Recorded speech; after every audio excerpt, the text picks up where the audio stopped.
마태복음 1장 18절부터 25절 그리고 2장 13절부터 23절까지 말씀입니다. 같이 한번 보도록 하겠습니다.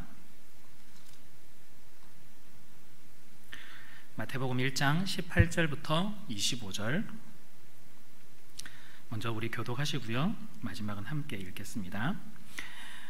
예수 그리스도의 나심은 이러하니라. 그의 어머니 마리아가 요셉과 약혼하고 동거하기 전에 성령으로 잉태된 것이 나타났더니 그의 남편 요셉은 의로운 사람이라 그를 드러내지 아니하고 가만히 금고자 하여 이 일을 생각할 때에 주의 사자가 현몽하여 이르되 다윗의 자손 요셉아, 내 아내 마리아 데려오기를 무서워하지 말라. 그에게 잉태된 자는 성령으로 된 것이라. 아들을 낳으리니 이름을 예수라 하라. 이는 그가 자기 백성을 그들의 죄에서 구원할 자이심이라 하니라.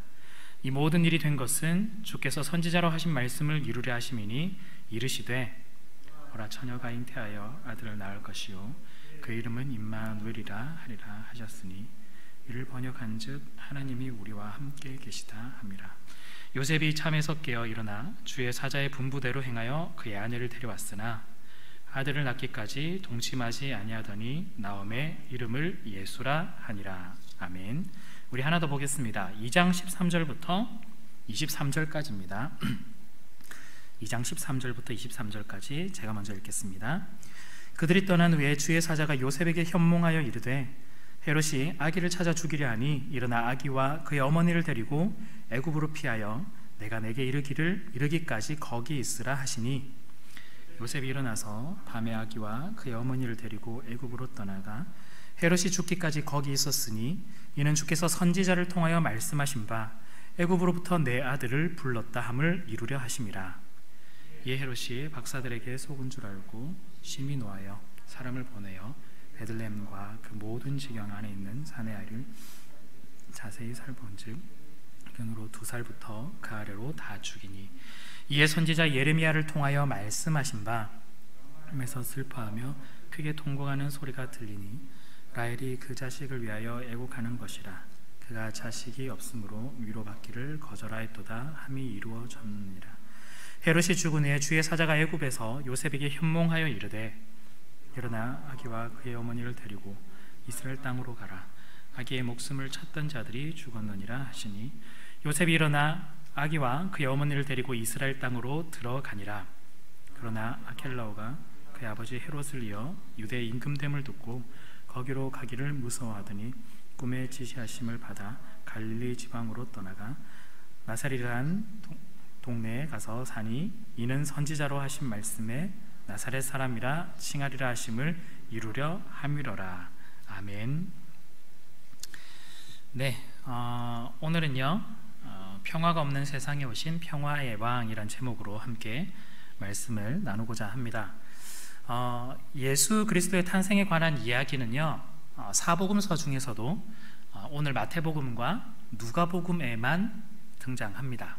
굉장히 중요한 것 같아 보이지만 딱 2군데서 등장하는데요, 2군데서 등장하지 않는, 예를 들어 마가복음 같은 경우에는 어디서부터 시작되냐면 예수님이 실제 흔히 말하는 공생애 사역하는 그 시점부터 예수님의 모습을 기록하고 있습니다. 그리고 요한복음은 약간 철학적인 것처럼 예수님의 태어나심에 대해서 이렇게 객관적인 기술보다는 헬라적인 표현, 즉 말씀이 육신이 되었다, 로고스에 관한 이야기로 시작을 하고 있습니다. 그래서 우리는 예수 그리스도 탄생에 관한 이야기가 마치 사복음서에 다 있는 것 같아 보이지만 우리 마태복음과 누가복음에 의존할 수밖에 없다라는 걸 일단 말씀을 좀 드려야 될 것 같습니다. 자, 그런데 우리 두 복음서를 우리 누가복음 오늘 읽진 않았지만 복음서를 비교해 보면 나중에 한번 읽어보십시오. 좀 독특한 게 좀 나옵니다. 어떤 거냐면요, 누가복음 같은 경우에는 예수님의 탄생에 대해서 정말 세세하게 기록을 하고 있습니다. 정말 상세하게 기록하고 있어요. 심지어 마리아가 어떤 노래를 불렀다, 마리아의 찬가, 사가랴가 어떤 예언을 했다, 사가랴의 예언까지 아주 상세하게 기록을 하고 있고 구체적입니다. 특히 예수님의 탄생이 그 분위기를 살펴보면 마치 그 뭔가 좀 애틋한 산뜻한 드라마 같은, 봄날의 드라마 같은 그런 느낌을 굉장히 많이 주고 있어요. 축제 같은 분위기거든요. 그래서 우리가 흔히 생각하는 성탄절 때 어떤 이미지, 뭐 흔히 말하는 구유를 이미지를 떠올리면 구유 속에 아기 예수님이 있고 옆에 엄마 아빠가 있고 뭐 목자들도 있고 막 동방박사도 와가지고 굉장히 따뜻한 이미지로 우리가 많이 표현을 하잖아요. 그 이미지가 사실은 누가복음 이미지입니다. 심지어 어린아이들 같은 그런 아이들한테 설명할 때는 사람들뿐만 아니라 무슨 동물들도 주변에 다 와가지고 마치 막 이렇게 환영하는 것처럼 그런 모습으로 기록이 좀 되어 있는데요. 누가복음 분위기가 그렇습니다. 따뜻하게 기록하고 있어요. 그리고 심지어 이 예수님의 탄생 이야기가 지나자마자 어떤 이야기가 나오냐면 예수님의 어린 시절에 관한 이야기도 동일하게 나옵니다. 물론 바로 12살의 모습이 좀 등장하긴 하지만 12살 때 성전에 가서 굉장히 멋있는 모습 나오는 그런 것도 있죠. 그래서 즉 이 누가복음은요, 예수님에 대해서 모든 세상 사람들이 따뜻하게 맞이하고 환영하고, 또한 예수님은 그 사랑 가운데서 굉장히 자라가고 있는 걸 누가복음은 보여주고 있어요. 자, 그런데 오늘 우리가 본 마태복음 같은 경우에는요, 사실은 어쩌면 정반대의 분위기입니다. 분위기가 달라요. 같은 이야기지만 동방박사가 와서 경배를 한 이야기가 마태복음엔 있는데요, 여기서 이 동방박사가 경배를 했다고 하지만 사실은 그 경배했다라고 하는 그 구절 분량은 상당히 적어요. 오히려 동방박사가 이곳까지 왔을 때, 베들레헴까지 예루살렘까지 왔을 때 오히려 헤롯이 불러서 어떤 일인지 더 상세하게 묻는 장면이 훨씬 더 많이 나옵니다. 즉 동방박사가 뭐 유황과 몰약과 황금을 드리는 그 아름다운 이야기보다는 그 온 것에 대해서 꼬치꼬치 캐묻고 취조하고 하는 모습이 더 배경적으로 다 잘 드러나고 있는 거죠. 이 부분만 봐도 사실은 좀 많이 분위기가 좀 다릅니다. 마태복음도요, 예수님의 어린 시절을 또 기록을 하고는 있긴 한데요, 예수님의 어린 시절을 기록할 때 탄생 직후부터 살아가는 이야기를 보여주고 있습니다. 즉 동방박사가 와서 경배를 한 직후부터, 그날 밤부터 시작해서 어떤 일이 벌어지냐면, 마치 누가복음을 읽어보면 사람들로부터 계속해서 사랑받고 계속해서 자라간 것처럼 보이지만 그날 밤 바로 애굽으로 피신을 합니다. 이집트로 피신을 해요. 그리고 헤롯이 죽기까지. 그리고 애굽에서부터 다시 돌아올 때는 원래 베들레헴이 아니라 갈릴리의 나사렛에 가서 정착하게 되는 고달픈 굉장히 피난의 여정을 마태복음은 그리고 있습니다. 즉 목자들이 와서 찬양하고 축하하는 그런 따뜻함은 없고요, 사실은 마태복음은 차갑고 냉혹하고 현실적인 이야기가 많이 담겨 있다라는 거예요. 그래서 누가복음이 어떻게 보면 약간 감성적으로 접근을 하고 있다면, 오늘 우리가 읽은 마태복음은 현실적으로 예수님의 탄생을 그리고 있습니다. 저는 누가복음을 선택할 거냐 마태복음을 선택할 거냐 할 때 저는 오늘 마태복음을 선택을 했습니다. 현실적인 걸 좀 선택을 했는데, 그래서 오늘 짐작이 이제 이야기를 들어서 아시겠지만, 짐작이 가시겠지만, 현실적인 접근으로 오늘 예수님께서 오신 이야기를 좀 풀어 가보려고 합니다. 왜냐하면 우리가 힘든 세상이고 우리가 또한 현실 자체가 지금 당시와 별반 다르지 않기 때문이에요. 자, 여러분, 마태복음은 이 탄생 기사를 보면서요, 우리가 가져야 하는 관점, 시야가 있습니다. 어떤 거냐면요, 예수님이 오셨다라는 것에 우리가 굉장히 많이 집중을 하고 있는데, 예수님이 오셨다라고 할 때 예수님이 오신 이 곳, 이 땅, 이 세상은 어떠한가라는 것에 대해서 우리가 먼저 관점을 가지고 관심을 가지고 살펴볼 필요가 있다는 거예요. 이 말은 예수님께서 이 땅에 오셨다라는 말은 이 땅이 원래부터 좋았던 곳이면 예수님이 굳이 올 필요가 없었다는 뜻입니다. 뒤집어서 생각해보면 그렇죠. 즉 이 말은 이 세상은 지금 예수님이 필요할 만큼 힘들고 어렵고 황폐하고 엉망진창인 죄악이 많은 그런 세상이다라는 거죠. 그래서 예수님이 이 세상에 오셔야 되는 이유, 이 세상에 대한 묘사가 지금 마태복음에 기록이 되어 있는 거예요. 우리가 방금 오늘 읽은 본문 속에 그 세상에 대한 묘사가 되어 있습니다. 우리 2장 13절에서 18절까지 이 부분을 보면요, 당시 유다를 다스리던 헤롯 왕이 동방 박사들에게 물어서 메시아가 나지 않느냐 해서 메시아의 위치를 추적하려고 합니다. 소문으로 좀 무성했었던 것 같아요. 그런데 무성하던 것이 실제라면 자신이 가지고 있던 이 왕이라는 자리는 어쩌면 앞으로 위협받을 수도 있겠다라고 싶어서 이 싹을 자르려고 합니다. 그래서 동방 박사들이 경배한 이후 그날 밤에 주의 사자가 요셉에게 나타나서, 여기 현몽하다고 되어 있죠. 요셉에게 나타나서 헤롯이 아기를 죽이려고 하니 도망가야 된다라고 이야기를 합니다. 요셉은 지체하지 않고 그날 밤에 도망을 해요. 이 아기와 마리아를 데리고 애굽으로 떠나게 되는 거죠. 그리고 얼마나 있었는지 모르겠지만 헤롯이 죽기 전까지 애굽에 계속해서 머물게 됩니다. 동방박사들이 경배하고 애굽으로 출발할 때쯤 예수님이, 우리는 이제 흔히 생각할 때 이 텍스트로 보기 때문에 시간적인 개념 자체가 여기 많이 없거든요. 그래서 마치 진짜 태어난 직후 그날 밤에 동방박사들이 마치 찾아온 것처럼 느껴지는데 그건 아니거든요. 태어났다라는 걸 이미 별을 통해서 알려주고 동방박사들이 많은 시간을 걸려서 도착을 했어요. 그래서 학자들에 따르면 대략 한 예수님이 그때 그 당시 동방박사를 만났을 때, 그리고 애굽으로 도망칠 때쯤이 대략 생후 한 5개월에서 한 7개월쯤 이렇게 추정을 하고 있습니다. 그래서 사실은 도망할 수 있는 거예요. 진짜 갓난아기 핏덩어리를 데리고 그날 밤에 도망하기는 굉장히 힘들거든요.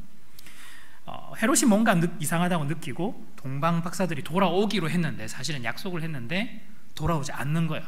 속았다 생각이 든 겁니다. 그래서 바로 명령을 내립니다. 어떻게 될지 모르니까 베들레헴과 그 지경에 있는, 그 주변에 있는, 그 꼴에 살고 있는 사내아이, 대략 나이를 추정할 수 없기 때문에 2살 정도로 봤던 것 같아요. 그래서 2살 정도 있는 그 아래 남자 아기는 모두 다 죽여라라고 명령하고 실제 다 죽였다라고 이야기를 합니다. 여러분, 이 장면을 보고요, 이 장면을 보고 어떤 생각이 혹시 좀 떠오르시나요? 저는 몇 가지 좀 생각이 들었습니다. 관점일 수도 있는데, 하나는 예수님 때문에 이 아이들 다 죽은 거 아니냐라는 생각이 들 수도 있습니다. 베들레헴이 사실은 그 당시에는 좀 작은 동네였기 때문에 2살 아래가 사실 뭐 따져보면 그렇게 많지는 않았다라고 해요. 우리는 다 죽었다라고 하니까 정말 몇백 명 이렇게 죽었다 이렇게 느껴지는데 그렇지는 않았다고 합니다. 자, 그런데 그렇지 않더라도, 많지 않았다 할지라도 한 명이 죽었든 100명이 죽었든 결국에는 목숨이 사라지고 살해당한 거는 사실이라는 거죠. 안타까운 일이에요.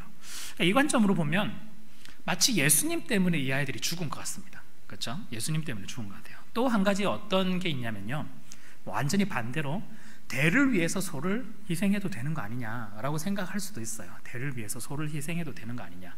어떻게 보면 전제주의적이나 애국적인 면이 굉장히 강한 나라에서 살고 있는 사람들이 이런 마인드가 많을 수도 있습니다. 우리도 그런 생각이 있을 수도 있거든요. 모두를 살린다는, 예수 그리스도를 살리기 위해서, 그때는 악이었으니까 살리기 위해서 아주 소수인 베들레헴의 아이들이 희생당할 수도 있었을 수도 있겠다라고 생각하는 관점도 있습니다. 자, 그런데요, 만약 우리가 이 부분을 그냥, 우리는 지금까지 그냥 예수님의 탄생에만 너무 집중한 나머지 이 부분을 그냥 감정 없이 넘어가게 된다면요, 아마도 우리가 지금 이런 마인드로 지금 보고 있었을 거예요. 예수님 편, 우리는 이 사람들 대를 위해서 소를 희생해도 된다라는 마음이 여전히 남아 있을 수도 있습니다. 이 2가지 관점은요, 사실은 예수님과 사람 중에 그 2개 중에 하나에만 너무 지나친 관점이라고 볼 수 있어요. 치우쳐 있어요 지금. 그래서 예수님에게만 집중하면 죽어가는 아이들이 사실 눈에 잘 안 들어와요. 반면에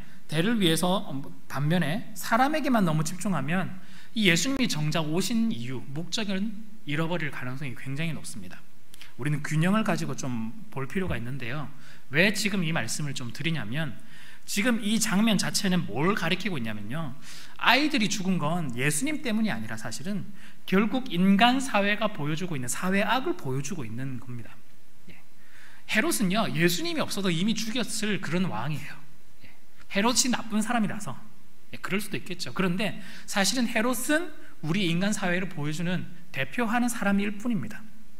우리도 그런 사람에 속하기도 하고요, 우리도 그런 세상 가운데 살아가고 있다는 거예요. 우리가 인간 사회가 가지고 있는 죄악의 단면, 피해와 희생이 자연스럽게 있고, 그걸 그냥 아무렇지 않게 우리가 계속해서 넘어가고 있는 거죠.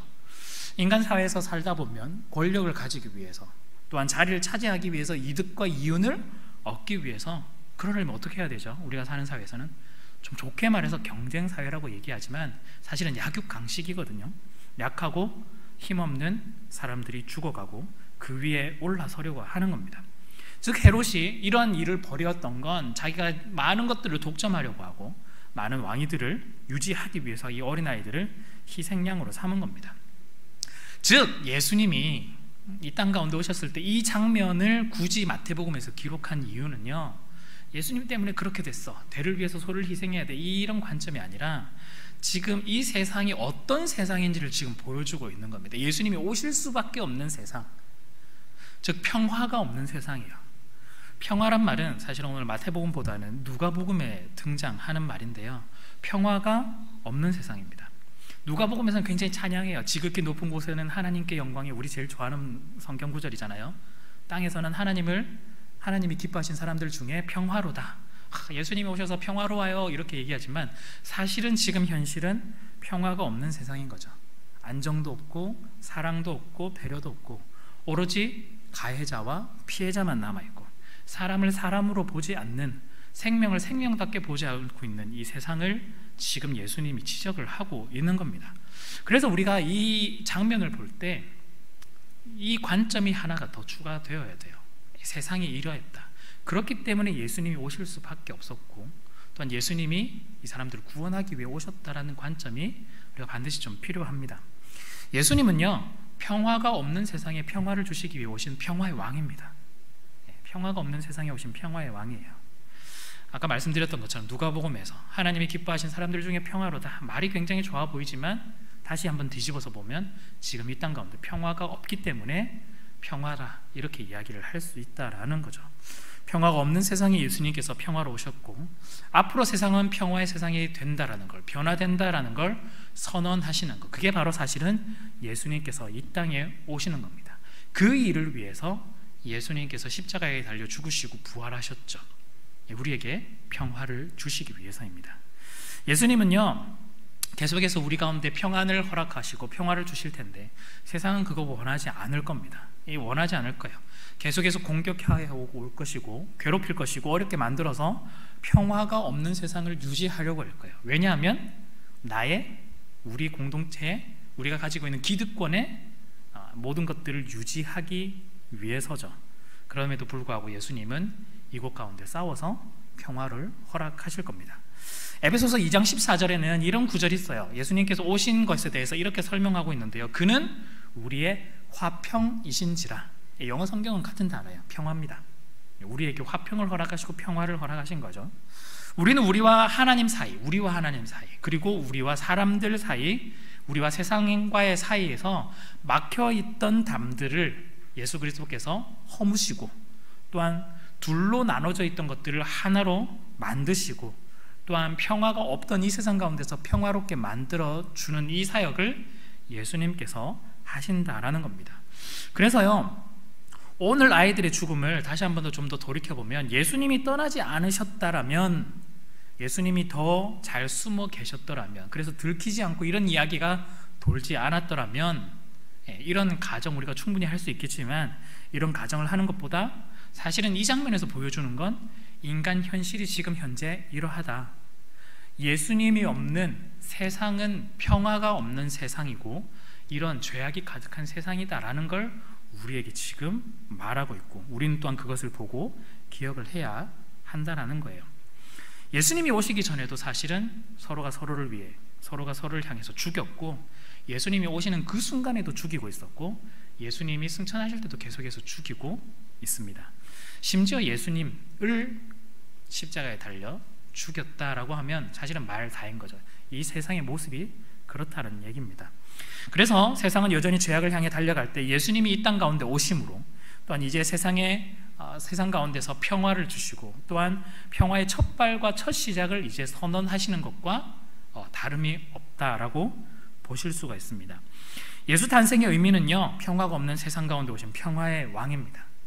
평화가 없는 세상 가운데 오신 평화의 왕, 평화가 없는 세상, 이것도 기억하셔야 되고, 그 가운데 오신 평화의 왕, 이 두 가지를 모두 다 기억을 하셔야 예수님이 정말 이 땅 가운데 오신 의미가 더 부각이 되는 겁니다. 예수님의 탄생의 의미를 볼 때 평화가 없는 세상에 평화의 왕으로 오신 것이라면 또 한 가지가 더 있는데 우리가 이것도 살펴볼 필요가 있습니다. 바로 나사렛이란 현실 속에 오신 예수님, 나사렛이란 현실 속에 오신 그리스도라는 거죠. 오늘 본문을 통해서 우리 세상을 좀 진단해 보면 크게 두 가지로 진단할 수 있습니다. 평화가 없는 세상, 그리고 나사렛이란 현실, 이 두 가지를 우리가 오늘 정리를 해볼 수가 있겠습니다. 예수님이요 하나님의 아들 이렇게 이야기를 하거든요. 그러면 뭔가 좀 화려해 보이고 특별해 보일지 모르겠지만 오늘 우리가 본 마태복음에서 예수님의 어린 시절을 묘사할 때 어려운 시기를 계속해서 다녔던 것밖에 나와 있지 않아요. 애굽에서 머무를 때 부유하게 지냈을까요? 네, 뭐 이런 상상하죠. 하나님의 아들이니까 하나님이 뭐 물론 굶어 죽이지는 않겠지만 뭔가 갑자기 뭐 엄청나게 나오고 그러지 않았을 겁니다. 여전히 힘들었을 겁니다. 왜냐하면 베들레헴에서 도망칠 때 그 밤에 급히 도망쳤거든요. 뭐 가지고 나갈 것도 없어요. 제대로 뭐 돈 뭐 좀 있을 수도 있겠지만 뭐 없습니다. 사실은 구유에서 누일 자리를 구하지 못해서 있었다는 것만으로도 사실은 이들은 그렇게 부유한 사람이 아니라는 걸 알 수가 있죠. 그래서 애굽으로 도망쳤을 때 뭐 이 추측컨대 나름대로 이 가족의 생계를 위해서 나름대로 노동들을 해왔을 거예요. 노동들을 해왔을 겁니다. 마을이 작았다는 건요 또 한 가지는 경제적으로 힘들었다는 걸 의미할 수 있어요. 지금도 한국 사회에서도 마을이 작을 때 지금은 뭐 여러 군데 뭐 교통편을 타서 나가고 뭐 인터넷으로 사고 이렇게 하는 것도 가능하지만 고부가가치로 어떤 걸 만들어서 팔기도 할 수도 있겠지만 그 고대 사회를 생각해 보면 어떤 그렇게 큰 교류가 없는 상황에서는 경제적으로 얻을 수 있는 것들은 많이 없다라고 우리가 충분히 예측할 수 있어요. 예수님이 살던 시대가 그랬습니다. 경제적으로 어렵다는 얘기는 이 가족이 형편적으로도 그렇게 좋지 않았을 것이다. 이 와중에 요셉이 어떤 아버지 요셉이 무슨 일을 했죠? 목수의 일을 했습니다. 목수란 말은 한마디로 노동이에요. 노동, 몸으로 써서 해야만 하는 노동. 원래부터 그 일을 했는지 아니면 애굽에서 배워왔는지는 알 수는 없지만 지금 목수의 일을 합니다. 학자들마다 조금 이야기를 좀 다르긴 한데요, 목수라고 하면 우리가 진짜 나무만 가지고 하는 사람이라고 생각할 수 있는데 작게는 나무로 어떤 가구를 만들기도 하고 좀 크게는 건축가일 수도 있겠다라고 이야기를 합니다. 오늘날 우리가 생각하는 그런 건축의 어마어마한 그런 건축이 아니라 그냥 아주 작은 집 하나 지어줄 수 있는 특별한 기술이 없어도 할 수 있는 그 정도입니다. 자, 그런데 건축가인데 이 나사렛에서는 수요가 많이 분명히 없을 거거든요. 그렇다면 결국에는 이 수요 때문에 주변에 있는 도시에 계속해서 나가야 할 것이고 그곳 가운데서 일감을 얻고 일을 해야만 했을 겁니다. 예수님이 이곳 가운데 있었던 거예요. 제가 이렇게 뭔가 설명을 엄청나게 길게 했는데 나사렛 이랬을 때 아무런 우리가 감정 자체가 없잖아요. 그냥 단어만 하고 넘어가니까 한번 이렇게 좀 고민을 해본 겁니다. 예수님이 30살 될 때까지, 즉 공생이 될 때까지 예수님이 뭐 하고 있었을까? 예수님이 참 착했던 것 같아요. 아버지 옆에서 이 일들을 계속해서 도왔을 거거든요. 그냥 가만히 있는 것이 아니라 아버지 옆에서 계속해서 이 일을 배우고 도우고 다녔을 겁니다. 물론 완전히 어릴 때는 나사렛에서 있었겠지만 어느 정도 10대 정도 지나가면 힘도 조금 쓸 줄 알고 도와드릴 줄 알면 아버지가 대도시에 나가서 일감을 구하러 나갈 때 본인도 같이 나가서 옆에 조수처럼 일을 같이 하고 살았을 겁니다. 그래서 대도시에 나갔을 때 어떤 모습을 봤을까요? 나사렛에서 많이 볼 수 없었던 부유한 사람들도 많이 봤을 것이고 또한 흔히 말하는 바리새인들, 사두개인들도 많이 볼 수가 있을 것이고 그 사람들이 시장 가운데서 어떻게 신앙 행위를 하고 있는지도 발견할 수 있을 겁니다. 우리 복음서에 이야기 많이 나오잖아요. 그리고 반면에 힘없고 약한 사람들이 어떻게 대우를 받고 있고 이 사람들이 어떻게 힘들게 살아가는지도 예수님은 확인을 했을 겁니다. 그래서 예수님께서는요, 어쩌면요, 우리가 하나님의 아들이라고 하니까 뭔가 갑의 입장에서 뭐든지 다 하는 것처럼 보이지만 사실은 인간 예수로 오셨을 때는 지금 철저하게 을의 입장에서, 을도 아니죠, 어떻게 보면은 병정까지 내려갈 수 있는 수준의 그런 이제 일을 받아서 계속해서 그 모습을 보면서 세상을 경험을 했을 것입니다. 우리가 복음서를 볼 때요, 죄송합니다. 우리가 복음서를 볼 때 예수님이 사실은 너무너무 대화를 잘 하시거든요. 이 대화를 하는 장면이 나사렛에서만 대화를 하시는 게 아니에요. 즉 시골이 아니라 지금 도시에 나와서 돌아다니시면서 많은 대화를 하시는데 이 장면을 보면 처음부터 예를 들어서 서울에서 태어나서 서울 사람들하고 그렇게 사역을 하신 것이 아니라 시골에서 아주 오지 중에 오지에서 자라왔는데 아버지를 따라서 이곳저곳을 다니면서 세상을 많이 경험하고 그걸 통해서 또한 더 효과적으로 하나님 나라를 전하고 이야기를 했다라는 걸 어느 정도 짐작을 할 수 있다라는 거죠. 그래서 예수님이 비유적으로 말하는 것들이 도시와 시골이든 농촌이든 어떤 것들이든 다 섞어서 예수님이 정말 자유자재로 이야기를 합니다. 우리가 이걸 보고 그냥 원래 하나님이니까 이렇게 얘기할 수 있겠지, 지혜가 있겠지, 그건 너무 재미없게 성경 보시는 거예요. 예수님이 인간으로 온 이유가 있거든요. 네. 인간으로 와서 모든 것들을 다 경험하는 이유가 있는 겁니다. 여러분, 이런 나사렛과 예수님이 무슨 관계일까요? 제가 나사렛을 언급을 좀 많이 했는데 이 나사렛이란 이 장소와 예수님과 무슨 관계 있을까? 즉 이것도 방금 처음에 아기가 죽었던 이 장면하고 말씀드렸던 것처럼 비슷합니다. 결국 이 나사렛은요, 이 세상의 현실을 지금 철저하게 보여주고 있다라는 거예요. 그 속에서 예수님이 이미 다 경험을 하셨고 다 그 사람들의 마음을 알고 있다라는 뜻입니다. 굉장히 힘들게 먹고는 살아야 되지만 먹고 살기 힘든 곳, 신앙은 지켜야 되겠지만 신앙조차 힘들게 지켜야 할 수밖에 없는 곳, 그리고 삶이 어렵고 비탄에 빠지지만 때로는 거리에 나앉기도 하고 때로는 노예로 팔려나가는 그런 삶이 있는 그런 현실이 지금 보여주는 것, 그것이 바로 나사렛이라고 볼 수가 있다는 거죠. 예수님이 어디에 오셨느냐? 나사렛에 오셨어요. 즉 이곳 현실 가운데 오셨다라는 얘기예요. 이 세상에 오셨다는 겁니다. 그래서 우리가 착각하는 게 우리가 구원을 받을 때 현실을 벗어나는 행동, 생각, 태도를 참 많이 취해요. 즉 지금 이 땅의 이 현실과 굉장히 이분법적으로 계속해서 생각하고 신앙생활을 하려고 하고 이제 회피하고 도망치려고 생각하는데, 사실은 예수님이 이 땅 가운데 이 현실 가운데 들어온 것처럼 우리가 구원받은 건 이 현실 속에서 우리가 계속해서 더 깊이 들어가서 살아가야 된다는 걸 이야기를 하고 있어요. 현실과 신앙, 믿음 이런 걸 이중적으로 떼어놓으니까 현실 속에서 살아가기 힘든 거예요. 왜 그리스도인들이 현실 속에서 살아가기 너무 힘들까요? 자꾸 떼어놓는 거예요. 현실과 지금 신앙과 믿음을 밀접한 관계가 있는 것이 아니라 자꾸 떼어서 이야기를 하고 있기 때문입니다. 자꾸 떼어서 이야기를 하는 거예요. 예수님은 이 세상 가운데 오셔서 이 세상 가운데서 현실을 이해하고 있고 또한 현실을 풀고 있고 현실 가운데서 문제를 풀어나가며 현실 가운데에서 살아가고 계십니다. 이 말은 현실 속에 완전히 파묻혀라 이런 뜻이 아니라 현실 속에서 우리가 걸어나갈 때, 현실 속에서 살아나갈 때, 즉 예수님께서 보여주신 그 길을 우리가 잘 발견하고 걸어나가야 한다라는 겁니다. 우리의 모습을 돌아보면요, 사실은 우리도 굉장히 좀 어렵죠. 특히 코로나 때문에 더 힘든 지금 시기를 가고 있는데 먹고 살기 어려운 이 시기입니다. 이 시기 가운데서 우리가 이 현실을 어떻게 살아가야 되냐, 어떻게 보면 그 당시의 현실과 지금 현실은 그렇게 다른 것 같지 않아요. 어쩌면 예수님한테 미안한 말일 수도 있지만 지금이 더 힘든 것 같아요. 요셉과 마리아한테 미안하지만 지금이 더 힘든 것 같아요. 지금 가운데 참 힘든 시기를 살아가는데 우리가 어떻게 살아가야 되느냐, 그걸 우리가 좀 발견할 필요가 있겠습니다. 많은 사람들이 죽어가지만 우리가 눈길을 줄 여유조차 없는 곳, 이곳이죠. 그런데 그곳 가운데, 이곳 가운데 예수님이 오셨습니다. 예수님이 오셔서 우리의 상황과 환경과 마음 다 알아주시고 이해하세요. 왜냐하면 이미 그런 경험을 다 해보셨기 때문이죠. 왜 예수님이 능력이 있는데 하늘에서 그냥 모든 걸 다 해결해버리면 되지, 왜 굳이 이 땅 가운데 와가지고 힘들게 사람의 몸으로 와서 십자가에 달려서 죽는 그런 일까지 해야만 하느냐? 사실은 우리의 모든 것들을 다 공감하고 이해하고 우리 가운데 찾아오시기 위해서죠. 우리가 그런 거 있잖아요. 굉장히 높으신 분들이 우리의 그 흔히 말하는 부하 직원들의 삶을 잘 이해하지 못하고 요즘 젊은 사람들 왜 이래? 젊은 사람들 왜 이래? 막 나 때는 말이야 막 하면서 지금 완전 괴리감이 있는 상황이죠.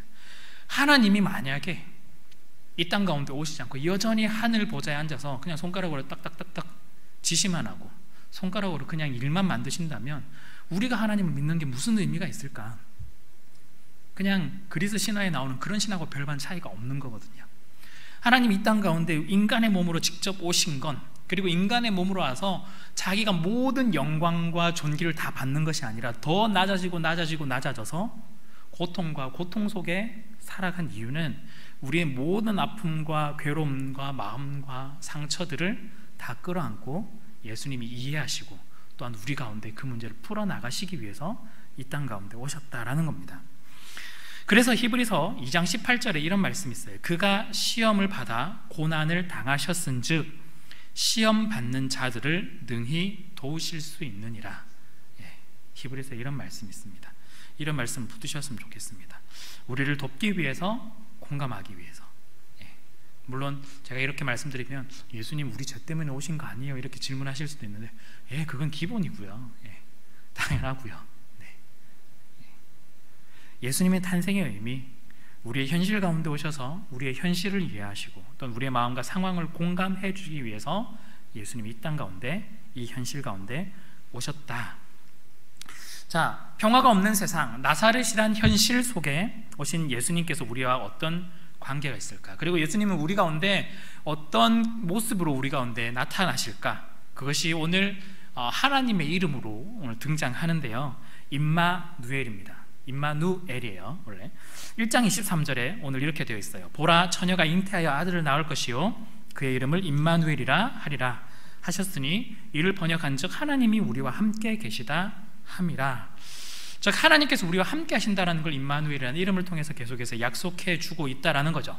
즉 앞서 우리가 여러분들 기억하시면요, 평화가 없는 세상, 나사렛과 같은 이 현실 같은 곳에서 살고 있는 우리에게 그래 너네 잘 해봐, 그냥 이겨내봐, 이렇게 예수님이 멀리서 떨어져서 이야기를 하는 것이 아니라 직접 우리 가운데 찾아오셔서 항상 함께 해주신다, 임마누엘이라고 예수님께서 말씀하신다라는 거죠. 마태복음에서는요, 이 임마누엘 엄청나게 강조해요. 어떻게 강조하냐면요, 방금 우리가 1장에서 이 임마누엘 예수 그리스도의 이름이 등장했죠. 그리고 마태복음 28장 마지막에 가면 또 임마누엘이 등장합니다. 즉 처음과 마지막을 임마누엘로 한마디로 싸고 있는 거예요. 성경이 이런 문학적인 기교가 있어요. 약간 샌드위치 구조처럼 인클루지오 이런 거, 수미상관, 제가 알고 있는 거 다 얘기하는데 이런 기교가 있어요. 그 굉장히 중요하다는 뜻이거든요. 그리고 때로는 굉장히 중간에 있는 부분을 이야기하는데 마태복음은 임마누엘로 이야기해서 임마누엘로 마칩니다. 우리가 나사렛이란 현실, 평화가 없는 세상 가운데 예수님께서 함께 하신다. 마태복음 28장에는 이렇게 이야기하죠. 하늘과 땅의 모든 권세를 내게 주셨으니 그러므로 너희는 가서 모든 민족을 제자로 삼아 아버지, 아들과 성령의 이름으로 세례를 베풀고 내가 너희에게 분부한 모든 것을 가르쳐 지키게 하라. 우리가 여기까지만 보통 많이 강조하거든요.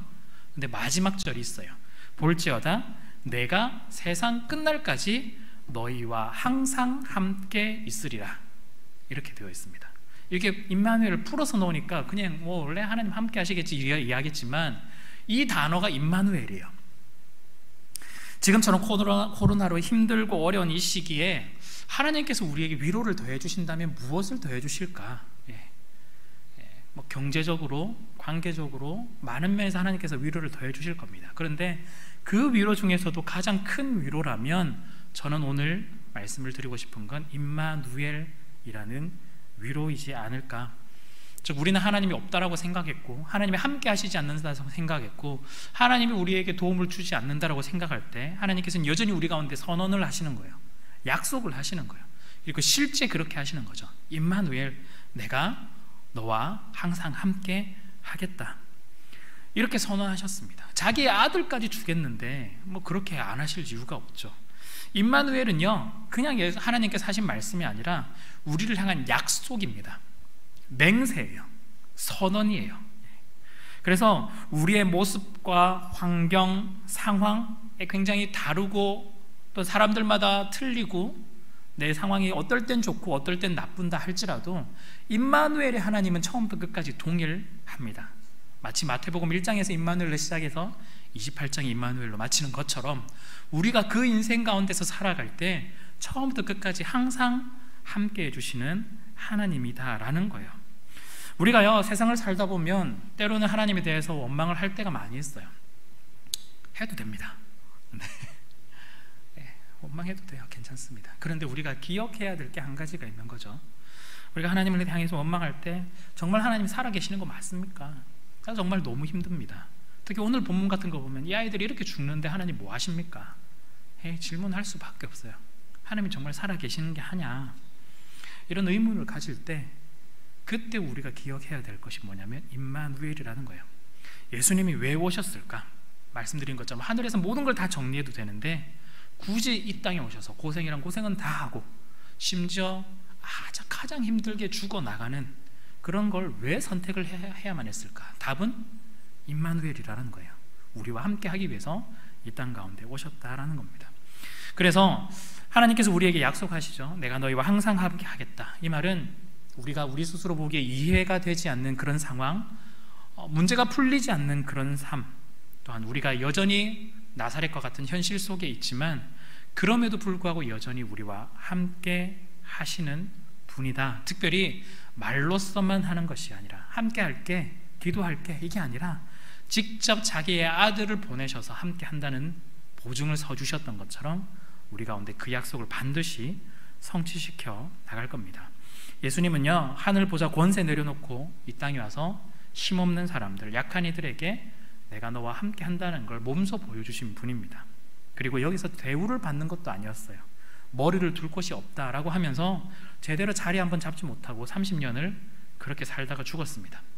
30년의 세월 가운데 항상 예수님 곁에는 누가 있었냐면 사회적으로 대우받지 못한 사람들, 혐오당하던 사람들, 천대받던 사람들이 예수님과 함께 있었고 예수님은 그들의 손을 잡아주고 있었습니다. 자, 여러분, 이제부터 좀 중요한데요, 예수님의 오심을 여러분들 스스로 자신에게 적용을 해야 합니다.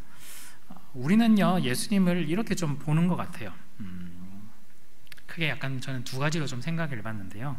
하나는 마치 부적처럼 도구처럼 이렇게 쓰는 건 아닐까라는 생각을 하는 거죠. 예전에도 있었지만 인터넷 글에 보면은 성지순례 이런 거 있잖아요. 그냥 지나가는 이야기로 했는데 오랜 시간이 지나고 보면 그 일이 이루어져 가지고 거기에 댓글 다는 거 혹시 보셨나요? 성지순례 왔습니다 하면서 꼭 한마디씩 하죠. 저 복권당 당첨당해 주세요. 약간 이런 거, 그런 거죠. 그러니까 어떤 현상에 대해서 거기에 뭔가 동조하고 따르면 나에게도 뭔가 얻어지는 게 있지 않을까라는 현상으로 예수님을 따라가는 것 같은 그런 느낌이 좀 드는 겁니다. 제가 최근에 좀 이걸 좀 봤는데 제가 유튜브에서 찬양 듣는 걸 좀 되게 좋아하거든요. 부르는 건 잘 못해도 듣는 건 엄청 좋아합니다. 그냥 듣는데 거기에 그 밑에 좀 댓글이 많이 달려 있는 그런 찬양 영상이 있었어요. 그런데 그 영상에 보면 그 댓글에 보면 이런 이야기들이 있거든요. 대학 붙게 해달라고. 지금 이제 시즌이잖아요. 그래서 좀 뭔가 안 맞는 것 같지 않나요? 근데 찬양의 영상인데 아래 댓글에 보면 대학 붙게 해달라. 근데 굉장히 간절하게 잘 적어놨어요. 되게 정말 잘 적어놨어요. 그래서 사람들이 이것도 많이 눌러주고, 그리고 응원도 많이 해주고, 굉장히 좀 그럽니다. 물론 우리가 기도를 해야 되죠. 기도해야 됩니다. 기도하고 필요한 건 해야 되는데, 제가 좀 묘한 건 그런 찬양을 하거나 예배를 드리거나 할 때 우리가 사실은 나와야 되는 반응은 우리가 삶에서 은혜 받은 것에 대해서 어떻게 살아가겠습니다 라든지 어떤 자신의 삶을 한번 돌아보는 그런 순서가 먼저인 것 같은 느낌인데, 약간 이게 자기가 원하는 목표나 복이라든지 이런 걸 받기 위해서 마치 부적 쓰듯이 하는, 저는 이제 개인적인 약간 뉘앙스가 보이는 것 같아서 좀 너무 좀 아쉬웠어요. 왜 찬양 영상 댓글에 그런 게 달려있을까라는 그냥 생각이 좀 든 거죠. 하나님께서 심지어 거기에 어떤 댓글이 그렇냐면 대학을 합격함으로써 하나님의 살아계심을 보여달라고 해요. 엄청난 믿음이에요. 엄청난 믿음인데 아마 하나님께서 또 살아계심을 보여주시지 않을까 또 그런 생각도 하긴 하지만, 저는 사실은 조금은 빗다가게 봤습니다. 정말 어떻게 여러분들이 느끼실지는 모르겠지만 어떻게 느끼실지는 모르겠지만 제가 조금은 빗다가게 봤어요. 이게 좀 우리 신앙의 좀 현주소이지 않을까라고 생각이 드는 거죠. 예수를 믿기는 믿는데 내가 필요할 때만 사용하는 예수인 거죠. 우리가 필요한 일, 문제 해결에 나서서 소원을 들어주는 램프 속의 진이 같은 느낌. 그래서 램프를 이렇게 하듯이 우리가 손을 이렇게 빌어야 마침 나타날 것 같은 그런 묘한 우리의 심리적인 만족을 채우기 위해서 예수 그리스도를 부르는 게 아닌가, 이렇게 생각이 좀 많이 들었습니다. 그래서 예수 그리스도를 이 땅 가운데서 우리가 필요한, 이 땅을 살아가기 위해서 쓰는 도구로서 예수를 쓰고 있는 건 아닐까 한번 생각이 좀 들었고요. 또 한 가지 예수님을 이렇게 또 보는 건 아닐까라는 생각이 있습니다. 연예인으로 보는 거예요. 연예인. 이 이야기는 Not a Fan, 팬인가 제자인가, 카일 아이들만 책에서 나오는 건데요. 우리가 예수님을 찬양한다, 경배한다, 굉장히 높이긴 하는데 사실은 어떻게 보면은 그 장면만 보면은 굉장히 대단한 것처럼 보이지만 그냥 팬으로 환호만 하고 끝이라는 이야기예요.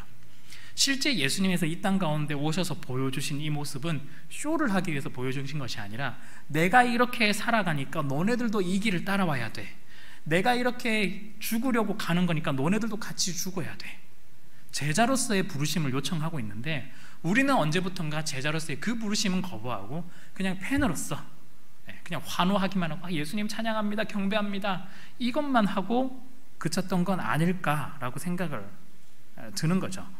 여러분, 예수님은요 우리를 제자로 부르셨어요. 그리고 그의 삶을 따라오라고 명령하셨습니다. 그렇다면 우리가 이제 예수님을 어떻게 봐야 되냐면 도구로 바라볼 것이 아니라, 내 삶을 살아가는 도구로 바라볼 것이 아니라, 또한 연예인으로서 그냥 환호만 하고 환성만 지르고 우리가 그냥 뭐 대충 신앙생활만 대충 잘하는 그런 모습으로 살아갈 것이 아니라 정말 우리가 따라가야 할 길로 우리가 예수님을 볼 필요가 있다라는 거예요. 그래서 성경에 나오는 그런 것을 아는 지식으로만 그치는 것이 아니라 예수님께서 걸어가신 그 길을 실제로 따라갈 수 있어야 한다라는 겁니다. 그렇다면 예수님이 어떤 길을 가셨죠? 오늘 본문에 보니까 이렇게 나와 있죠. 평화가 없는 세상 가운데 오신 예수님, 나사렛이란 현실 가운데 오신 예수님. 그렇다면 우리가 어떻게 나아가야 되느냐? 평화가 없는 세상 가운데 우리가 지금까지는 도망치려고 했지만 이제 다시 들어가야 됩니다. 나사렛이라는 현실, 우린 너무나 버겁고 힘들고 어려워서 도망치려고 했지만, 회피하려고 했지만 이제 다시 한번 들어가야 한다라는 거예요. 그 가운데 우리가 사람들을 만나야 된다는 겁니다. 예수님이 만났던 그 사람들을 우리가 다시 만나야 한다는 거죠. 우리가 예수님의 길을 갈 때 그 길을 가면서 만나는 사람들은 누구인가? 예수님이 만났던 그 사람들은 누구일까? 즉 평화가 없는 세상 가운데서 슬피 울고 있었던 사람들, 약하고 힘이 없어서 아무것도 할 수 없었던 그 사람들, 또한 그 사람들 가운데 우리가 손을 뿌리치는 것이 아니라 예수님이 손잡아 주셨던 것처럼 우리도 가서 손을 잡아 주어야 한다라는 겁니다.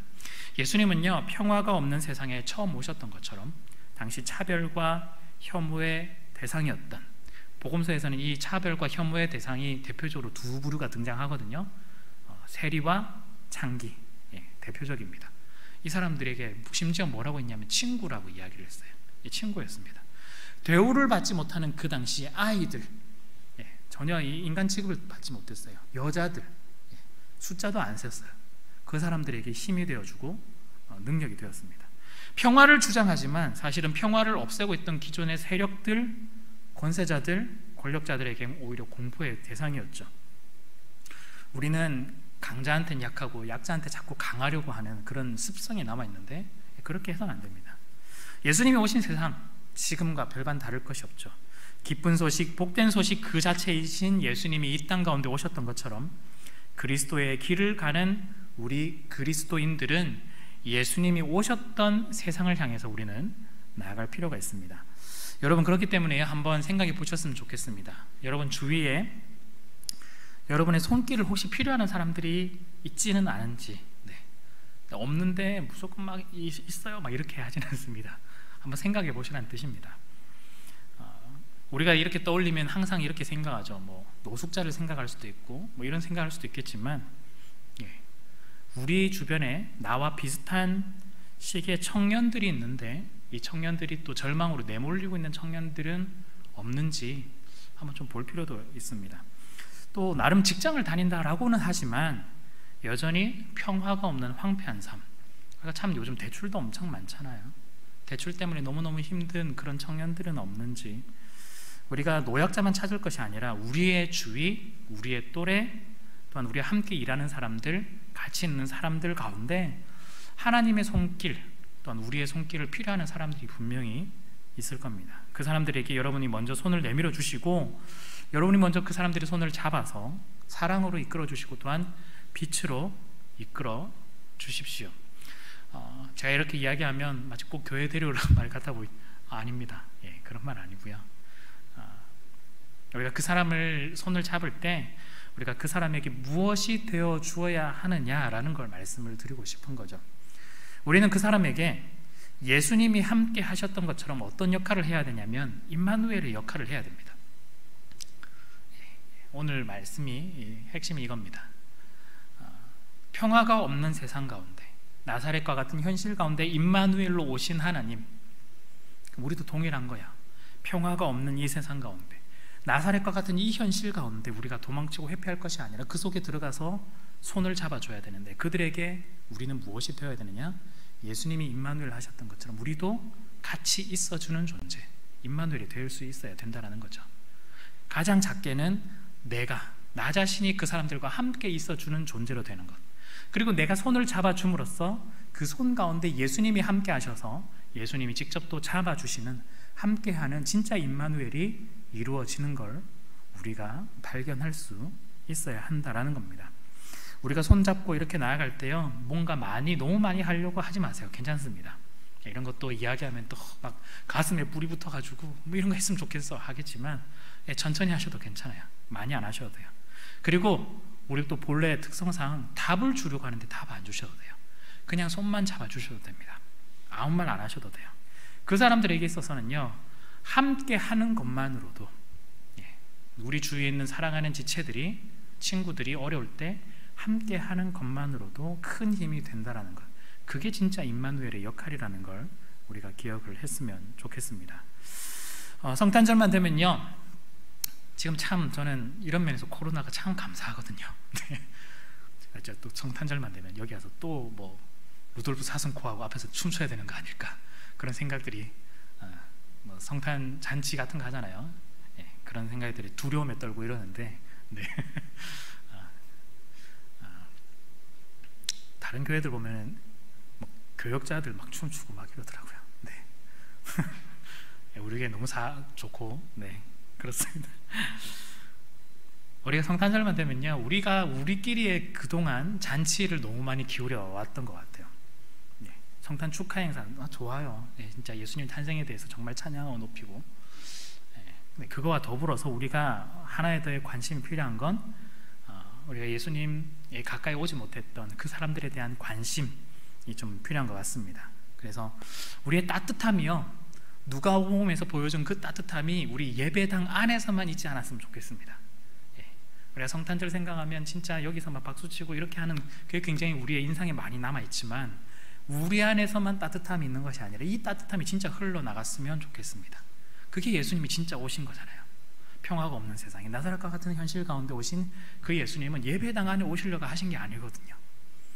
그렇다면 우리가 함께 우리 이 시간을 넘어서서, 이 자리를 넘어서서 우리가 그들에게로 나갈 수 있었으면 좋겠습니다. 사실은요, 제가 이렇게 열심히 설교는 하지만 저 또한 그렇게 잘 살지는 못하거든요. 참 아이러니합니다. 제가 참 그렇게 살지 못해요. 제가 손잡아 주라고 했지만 저 성격 더럽고 괴팍하고 좀 악하기도 한데요, 그래도 제가 이렇게 설교하는 건 자꾸 생각이 나요. 손은 이제 앞서 안 나가는데 생각만 나는 약간 못된 사람, 그런 사람 같은데요, 여러분들이 같이 이렇게 마음을 좀 모아 주셨으면 좋겠습니다. 그리고 여러분들 마음 가운데 또한 성령님께서 인도하신다면 또한 그 걸음을 따라 한번 나가시면 좋겠습니다. 참 그 약한 사람들, 연약한 사람들이 힘든 계절이 겨울이에요. 특히 노숙자분들 생각하면 이제 겨울인데요, 여름 더운 건 그냥 그늘 찾아서 가면 좀 되고 한데 감당이 안 돼요. 추위는. 제가 예전에 이제 전에 살던 집에서 주변에 뭐 집이 따로 많이 없었기 때문에 길고양이 한 마리가 굉장히 불쌍하게 있어가지고 불쌍해서 먹이를 줬는데 나중에는 그게 약간 습관이 되더니 자기 가족들을 다 불러오기 시작을 하는 거죠. 그래서 한 마리였는데 어른 고양이가 3마리, 그리고 새끼까지 낳더니 새끼 7마리 막 이렇게 해서 제가 사료 막 20kg짜리 사가지고, 우리 뭐 쌀은 안 사도 사료는 꼭 사가지고 이렇게 먹이고 했는데 제가 그때 제일 걱정됐던 게 뭐냐면은 너무너무 추운 겨울인데 이 겨울 잘 보낼 수 있을까 하는데 동물들은 잘 넘기더라고요. 신기하게도. 근데 참 묘한데 사람은 그렇지 못해요. 사람은 추운 거 잘 못 넘겨요. 더운 것도 잘 못 넘기고 참 힘든 것 같습니다. 제가 이 말을 드리는 건 어떻게 보면 사람이 가장 연약한 존재인 것 같아요. 악한 존재인과 동시에 가장 연약한 존재인 것 같습니다. 우리가 누구에게 임마누엘이 되면 좋을까요? 네. 우리만 하나님이 함께 하시는 것으로 우리가 임마누엘, 하나님 이렇게 이야기하지 않았으면 좋겠습니다.